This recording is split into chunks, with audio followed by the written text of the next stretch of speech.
नमस्कार। आज हम स्टार्ट करेंगे BSc part 1 paper 3 collision number and collision frequency यानी संघटन नंबर, टक्कर संख्या एवं टक्कर आवृत्ति। तो हम ये जानते हैं कि किसी पात्र में जब गैस रखी जाती है तो गैस के अणु आपस में टकराते हैं और उस टकराट की वजह से उनकी गति कम और ज़्यादा होती जाती है। तो किसी गैस की निश्चित मात्रा में किसी ताप और दाब पर उसके अणुओं के परस्पर टक्करों की संख्या उस गैस की टक्कर संख्या कहलाती है। तो ये जो सामान्य ताप और दाब पर गैस के अणुओं की टक्कर संख्या का मान बहुत ज़्यादा होता है और इस संख्या का उपयोग ही निश्चित समय में टक्कर की संख्या का ज्ञान आवश्यक है। तो 1 घन सेंटीमीटर आयतन में प्रति इकाई समय में होने वाली टक्करों की संख्या टक्कर आवृत्ति या टक्कर संख्या कहलाती है और इसको हम इस फॉर्मूला से यूज़ करते हैं कि Z is equal to 1/√2 pi sigma square N dash square C bar. यहाँ पर जो ये Z डबल डैश लिया है इसका मतलब ये है कि एक ही प्रकार के अणु हैं। तो इसके लिए हम ये Z11 जिसको हम कहते हैं, डबल डैश ना कह के हम इसको कहते हैं Z11, जो ये दर्शाता है कि यहाँ पर टक्कर एक ही प्रकार के अणुओं के बीच हो रही है। और यहाँ पर जो सिग्मा है वो आणविक व्यास यानी मॉलिक्यूलर डायमीटर है और एन डैश गैस के इकाई आयतन में उपस्थित अणुओं की संख्या है और जो सी बार है वो इसका औसत वेग या एवरेज वेलोसिटी है, जिसका कि मान हम ये जानते हैं कि C bar is equal to √8 pi RT upon pi M होता है। तो इसका मान जब हम इस इक्वेशन में रखेंगे तो ये हमारी इक्वेशन हो जाएगी Z11 is equal to 1/√2 multiplied by pi sigma square N dash square √8 upon pi √RT upon M। ये हमारे पास इसकी वैल्यू हो जाएगी। और यहाँ पर हम इसको इस तरह से भी लिख सकते हैं कि Z11 इज इक्वल टू, हम यहाँ पर इसको इस तरह से लिख सकते हैं 2 सिग्मा स्क्वायर √पाई N dash square √RT upon M। और हम इसको सॉल्व करके इस तरह से भी लिख सकते हैं।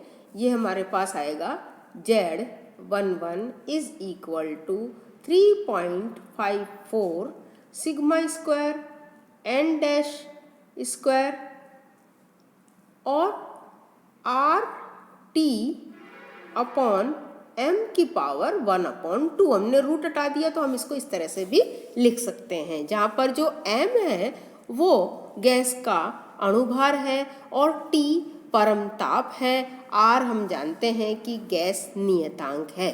तो इससे ये चीज़ क्लियर होती है कि किसी गैस की टक्कर आवृत्ति में उसके ताप, आणविक आकार और इकाई आयतन में उपस्थित अणुओं की संख्या में वृद्धि से वृद्धि होती है। तो इस चीज का हमें ध्यान रखना है।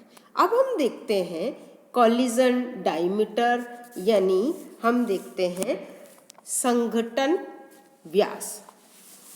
जब गैस के दो अणु एक दूसरे के नजदीक आते हैं और दोनों में एक बिंदु पर टक्कर होती है और उसके बिंदु के बाद एक दशा ऐसी आती है जब इनमें विकर्षण बल इतने अधिक हो जाते हैं कि इस बिंदु पर नजदीक आने की बजाय उनकी गति की दिशा उलट जाती है, अर्थात वापस उसी दिशा में ये एक दूसरे से दूर जाने लगते हैं। तो उस बिंदु पर जहाँ ये दोनों अणु एक दूसरे के नज़दीक आते हैं तो दोनों टकराने वाले अणुओं के केंद्रों के बीच की न्यूनतम या आणविक व्यास दूरी को टक्कर व्यास या कोलिजन डायमीटर कहते हैं।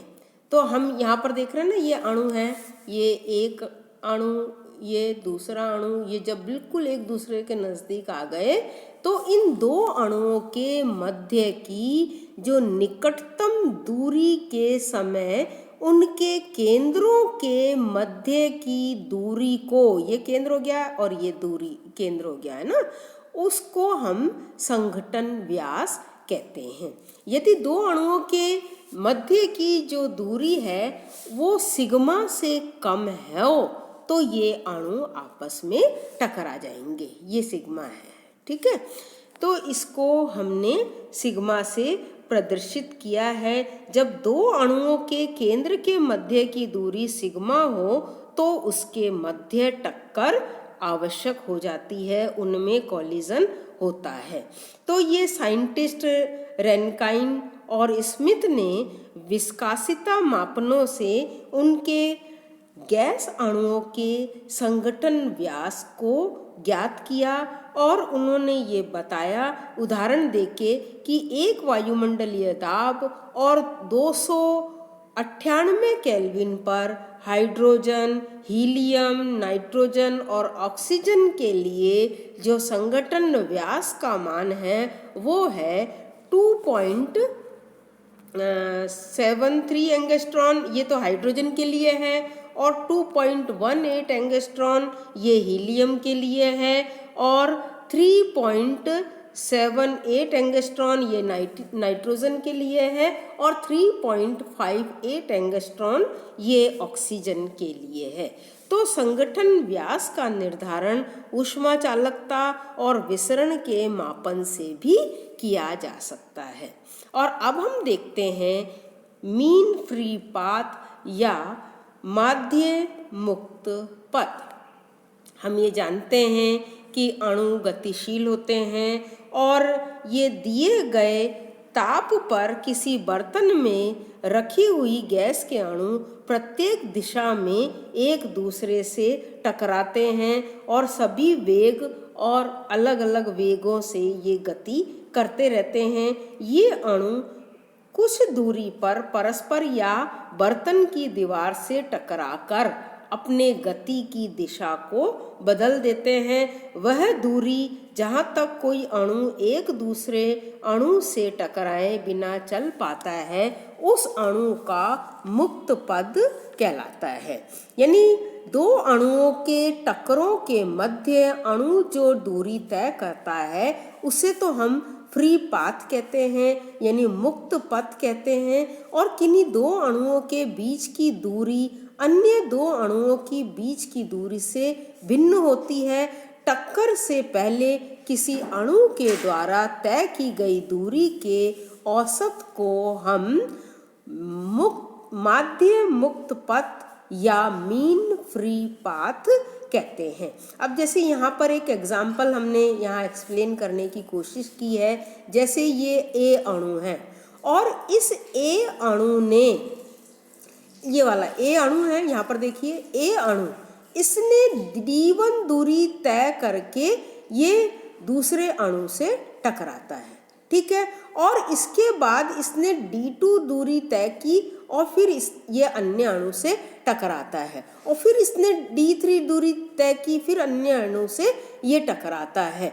तो और फिर देखो आप d4 दूरी तय की, फिर अन्य अणु से टकराया, फिर d5 दूरी तय की, फिर अन्य अणु से ये टकराता है। तो इन टक्करों से प्रभावित ए अणु द्वारा तय की गई कुल दूरी जो है वो बराबर होगी d1, d2, d3 up to dn। तो इसका जो मीन फ्री पाथ होगा यानी माध्य मुक्त पथ होगा, lambda is equal to d1 plus d2 plus d3 up to dn divided by n।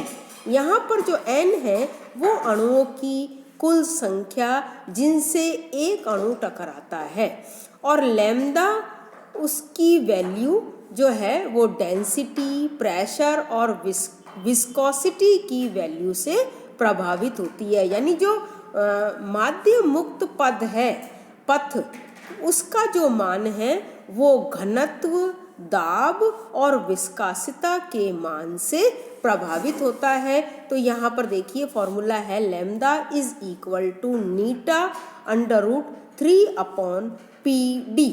यहाँ जो नीटा है ये विस्कोसिटी कोफिशिएंट यानी विस्कासिता है, गुणांक है, और P इसका दाब है, प्रेशर है, D डेंसिटी है, और कॉलिजन फ्रीक्वेंसी हम ये जानते हैं is equal to average velocity upon mean free path, और एवरेज वेलोसिटी को हमने C बार से डिनोट किया और divided by mean free path lambda हो गया। ठीक है, तो ये जो फ्रीक्वेंसी है कॉलिजन फ्रीक्वेंसी यानी टक्कर संख्या जो है वो equal to C bar upon lambda हो गया। और हम ये लिख सकते हैं कि ये जो लैम्डा है वो इक्वल टू हमारे पास 1/√2 pi sigma square N dash. और हम ये जानते हैं सिग्मा क्या है, ये सिग्मा है, सॉरी ये अल्फा लिख दिया, सिग्मा जो है वो इसका संघटन व्यास है।